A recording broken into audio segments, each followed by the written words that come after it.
Et voilà, je suis ravie de vous retrouver en direct pour ce premier live d'une série de 10. En effet, du 16 au 25, je vous propose de se retrouver tous les jours pendant une dizaine de minutes vers 13h30 pour parler des auras.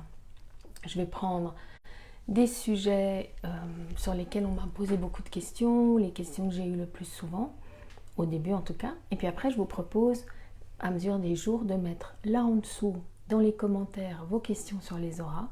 Et puis je vais y répondre une à une et peu à peu. Donc plus vous allez interagir, plus ça va être facile pour moi de répondre à des questions que vous vous posez vraiment. Mais en attendant, je vais commencer avec une question qui vient de toutes ces années où j'ai travaillé avec les gens sur les auras. En effet, j'ai commencé à 18 ans à vivre de la lecture d'aura. Et la question qu'on m'a posée toutes ces années, à chaque fois, c'est quelle couleur elle est mon aura?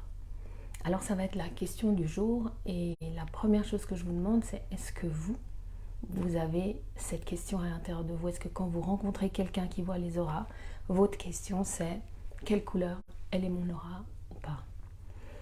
Il faut que je vous dise que c'est une question qui m'a beaucoup fait réagir parce que je la trouvais extrêmement limitée. En effet, et c'est un peu ce que je vais partager avec vous ces 10 jours, je crois que ma vision générale de l'énergie et des auras n'est pas tout à fait habituelle, ou elle est un petit peu à contre-courant par rapport à ce qu'on trouve dans les livres, par rapport à ce qu'on dit en général ou qu'on partage en général. Et une des choses qui est très importante pour moi, qui était importante à travers ces années de démystifier, c'est la limite qu'on se met à envisager qu'est-ce que ça veut dire percevoir les auras.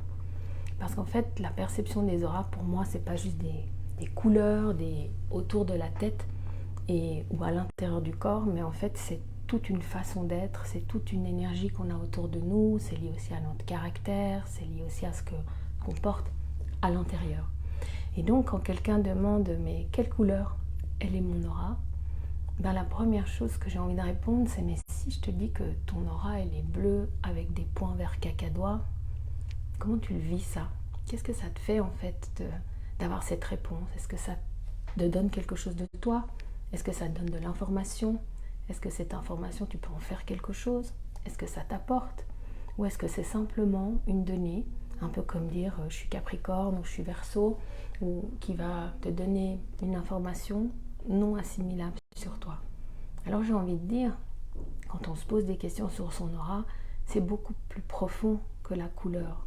C'est toute une ambiance, c'est un caractère, c'est un peu mais comment je suis entre moi et moi en fait.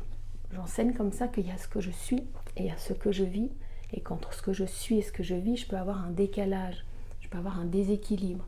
Et quand on a une perception de l'aura, ce que ça peut nous permettre, c'est de pressentir, de voir à quel point une personne elle est déséquilibrée, elle est éloignée de ce qu'elle est profondément. Et ça dépasse l'idée d'une couleur, c'est vraiment une ambiance générale.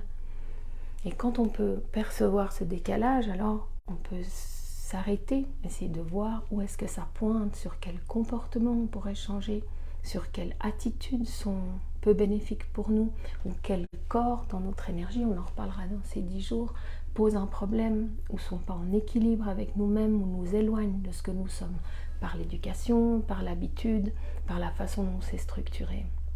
Et en fait, tout ça, ça dépasse une couleur de bleu, de vert ou de rouge.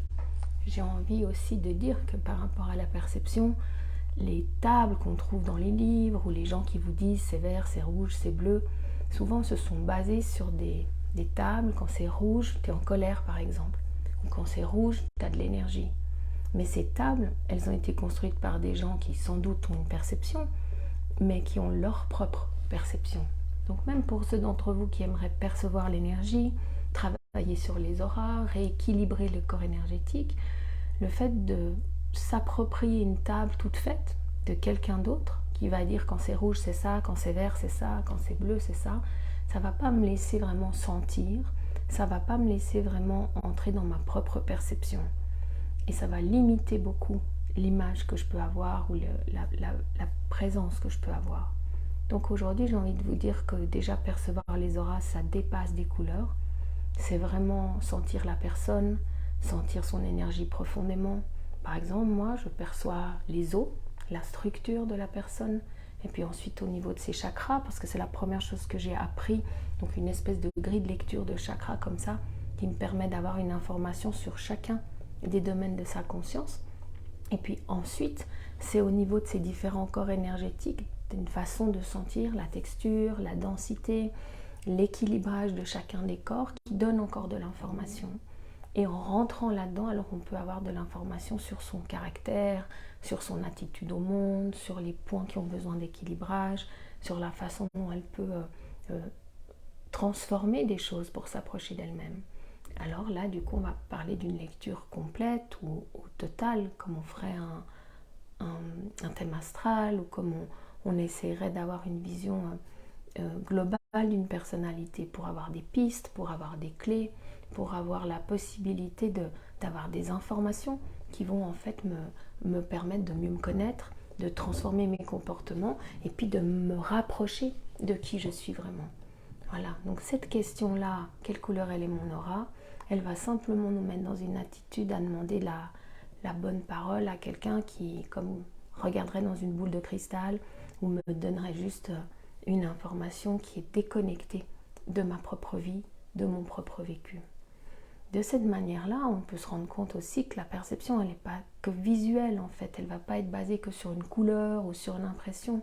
La perception, elle va être basée sur mon ressenti général. Ça peut passer par l'image, mais en fait, c'est pas que la vision de l'aura, c'est la perception de l'énergie, c'est la perception des corps énergétiques. Donc c'est une perception auditive, tactile, on peut travailler avec la main, ça peut être une perception visuelle, intérieure, quand j'ai les yeux fermés, voir l'enfant intérieur de quelqu'un, voir une partie de lui, ça peut être une perception qui est liée à une sensation de vision physique.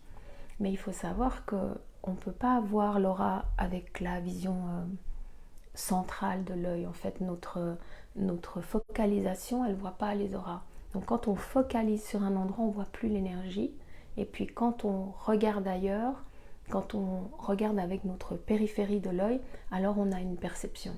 Donc la perception, elle n'est pas la même que la perception que je vais avoir en regardant quelqu'un ou en m'appuyant sur ma vision habituelle. Elle est plutôt floue, c'est plutôt des fumées, c'est plutôt des sensations, un peu comme la fumée qu'on voit au-dessus d'un radiateur en hiver où s'il fait froid dans la pièce. Voilà, ce genre de dégradé de gris, ça déjà, ça va être des choses sur lesquelles on va s'appuyer. Et puis certaines personnes voient plus de couleurs, tout particulièrement dans ce qu'on appelle le corps astral. On en parlera ces 10 jours, qui est encore plus lié à l'émotionnel, au vécu intérieur, et puis qui est le plus coloré. Donc d'une manière générale, si vous cherchez à percevoir l'énergie, ne vous limitez pas à essayer de voir les couleurs chez les gens. Et puis si vous voulez avoir des renseignements sur vous-même, prenez vraiment le temps d'être face à quelqu'un qui va vous parler de manière plus globale, qui va vous donner des informations qui peuvent vous être utiles et pas des informations abstraites et qui vont pouvoir vous pointer ou vous aider à éclaircir un comportement, une attitude que vous pouvez transformer, que vous pouvez modifier pour vous sentir mieux, pour trouver un équilibre personnel, pour trouver des clés pour votre quotidien et pas juste partir comme ça avec une espèce de petit drapeau rouge, vert, bleu qui limiterait en fait votre vision de vous-même. Voilà pour les couleurs de l'aura. N'hésitez pas à me dire en commentaire si c'est une question que vous vous posez. Si vous vous la posez, est-ce que ce que je vous ai amené vous amène des éléments pour voir les choses de manière plus globale? N'hésitez pas non plus en commentaire à me dire quelle autre question est-ce que vous avez, qu'est-ce que vous aimeriez que j'évoque dans les jours qui viennent. On va parler énergie, on va parler équilibrage, auto-équilibrage de notre propre énergie. On va aussi parler perception, les différents corps, la manière dont on peut percevoir l'énergie, et puis on va parler aussi de comment vivre dans un monde énergétique. Mais toutes vos questions sont bienvenues et je me réjouis d'y répondre. Je vous retrouve demain à 13h30 pour 10 autres minutes avec une autre question qu'on m'a souvent posée. À demain.